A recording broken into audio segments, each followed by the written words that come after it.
बिस्मिल्लाहिर्रहमानिर्रहीम। आज हम class 10 physics chapter number first के एक्सरसाइज के एमसीक्यूज करेंगे। ठीक है।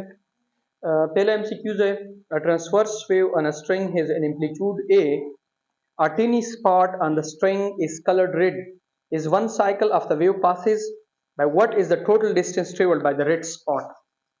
आपको कह रहे हैं कि आपके पास एक ट्रांसवर्स वेव है। देखिए ये एक ट्रांसवर्स वेव है। ठीक है। इस ट्रांसवर्स वेव में यहां पे हमने एक लेट्स सपोज एक स्पॉट, एक पॉइंट हमने कंसिडर किया है। देखो ये एक स्ट्रिंग है। स्ट्रिंग, जब मैं इस स्ट्रिंग को वाइब्रेट करता हूं तो ये ट्रांसवर्स वेव बनाता है। क्या बनाता है? Transverse wave.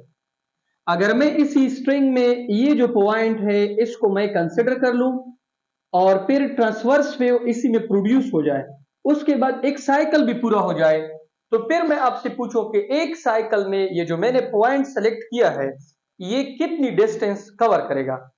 तो जब ये पॉइंट जो है जब ये ऊपर जाएगा तो ये डिस्टेंस कवर करेगा लेट्स सपोज ए, नीचे आएगा फिर डिस्टेंस कवर करेगा ए, इससे भी नीचे आएगा फिर डिस्टेंस कवर करेगा ए, फिर ऊपर जाएगा फिर डिस्टेंस क्या करेगा ए।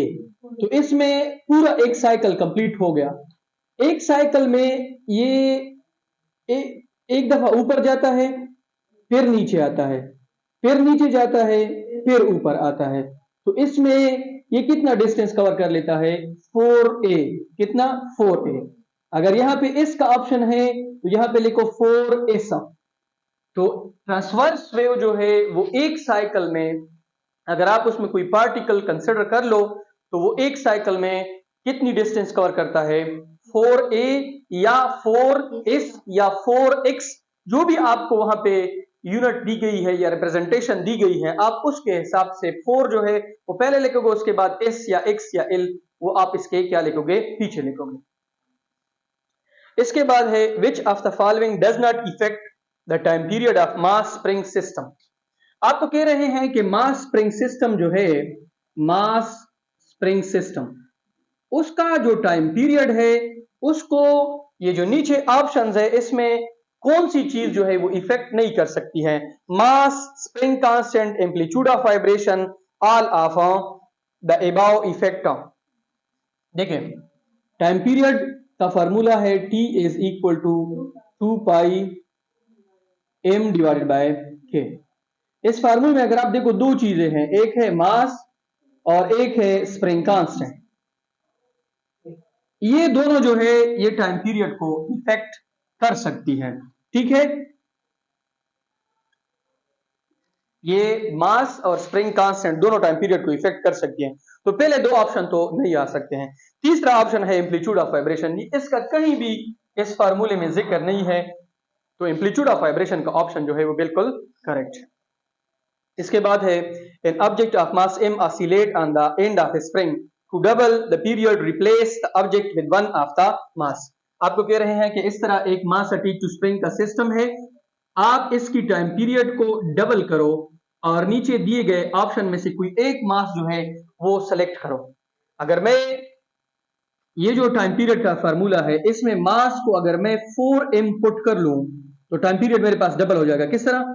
T is equal to 2 pi m की जगह पे 4m divided by k, T is equal to 2 pi, अब m की जगह पे क्या लिखोगे? ये जो 4 जो है उसको इस तरह लिखो 2 का स्क्वायर और इसको अलग अंडर रूट में लिखो m divided by k, T is equal to 2 pi, ये और ये कैंसल, यहां पे आपके पास आ जाएगा m डिवाइडेड बाय k और ये जो 2 जो है इसको बाहर निकालो तो T इज इक्वल टू 2 जो है उसको इस तरह ही लिखो 2 पाई m बाई k किस चीज के बराबर है? ठीक है, तो T is equal to 2T।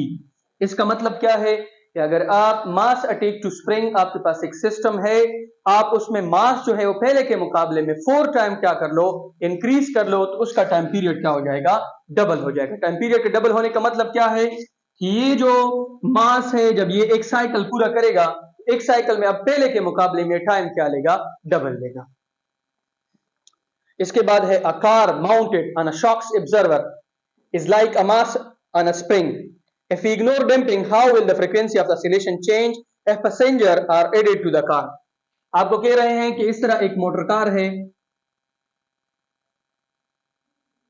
अगर मैं इस मोटर कार का एक शॉक एब्जर्वर ले लूं, शॉक एब्जर्वर इस तरह होता है और वो इस तरह आपकी व्हील के साथ, जो मोटर कार है उसकी व्हील के साथ कनेक्ट होता है। आपको कह रहे हैं कि यहां पे मैं डैम्पिंग को जो है इग्नोर कर लेता हूं, मैं कहता हूं कि डैम्पिंग बिल्कुल है ही नहीं, मैं इसी मोटर कार में बंदे जो है वो अभी ज्यादा बिठा रहा हूं पहले के मुकाबले में, मास जो है मैं इंक्रीज कर रहा हूं। तो आप मुझे बताएं कि फ्रीक्वेंसी इंक्रीज होगी या डिक्रीज। आप फार्मूला जो है वो लिखो, F is equal to 1/2 pi into K divided by M।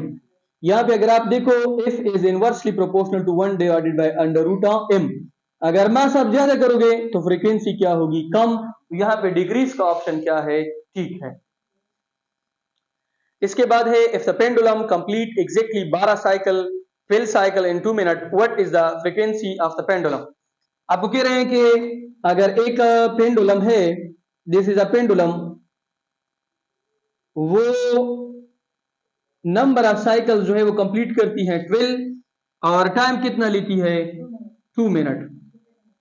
तो आप फ्रीक्वेंसी बताओ, F is equal to N divided by T। N जो है वो आपके पास 12 है और टाइम आपके पास 2 है। 12 डिवाइडेड बाय 2 को अगर आप मिनट से सेकंड में कन्वर्ट करना चाहते हो तो 2 क्रॉस 60, इससे आपके पास आता है 12 डिवाइडेड बाय 120। 12 आपस में कैंसिल, नीचे आपके पास यहाँ पे 1 आ जाएगा। F is equal to 1 divided by 10, 1 divided by 10 से आता है 0.1 हर्ट्ज। तो ये आपके पास क्या है, फ्रीक्वेंसी। इसके बाद है a certain pendulum is an iron bob. When the iron bob is replaced with a lead bob of the same size, its time period will be dash. आपको कह रहे हैं कि आपके पास इस तरह एक सिंपल पेंडुलम है, उसमें पहले आपके पास जो नीचे ये जो वजन लगा था ये आयरन का था। अब अगर आप इसको रिप्लेस कर लो लीड के साथ तो इसकी टाइम पीरियड के ऊपर क्या इफेक्ट हुआ। आप इसको बताओगे कि टाइम पीरियड का formula T is equal to 2 pi L by G। Time period दो चीजों के ऊपर डिपेंड करता है, एक लेंथ है और एक आपके पास ग्रेविटी है। इन दोनों के अलावा टाइम पीरियड किसी और चीज के ऊपर डिपेंड नहीं करता है, लिहाजा टाइम पीरियड आप मास को किसी भी और मास से रिप्लेस कर लो, टाइम पीरियड हमेशा वही रहेगा। तो स्टे द सेम का ऑप्शन जो है वो ठीक है। वेव ट्रांसपोर्ट डैश, आपको कह रहे हैं कि वेव क्या चीज ट्रांसपोर्ट करती है। याद रखिए मैंने पहले दिन आप लोगों को बताया था कि क्या चीज ट्रांसपोर्ट करती है, एनर्जी बट नॉट मैटर। इसके बाद है the bending of a waves around the edges of an obstacle is dash. आपको कह रहे हैं कि ये आपके पास एक ऑब्स्टिकल है, इसके ऊपर वेव जब पास होती है तो इसके बाद वेव इस तरह बेंड हो जाती है। इस फिनोमेना को क्या कहते हैं, इसको डायफ्रैक्शन कहते हैं। क्या कहते हैं, डायफ्रैक्शन।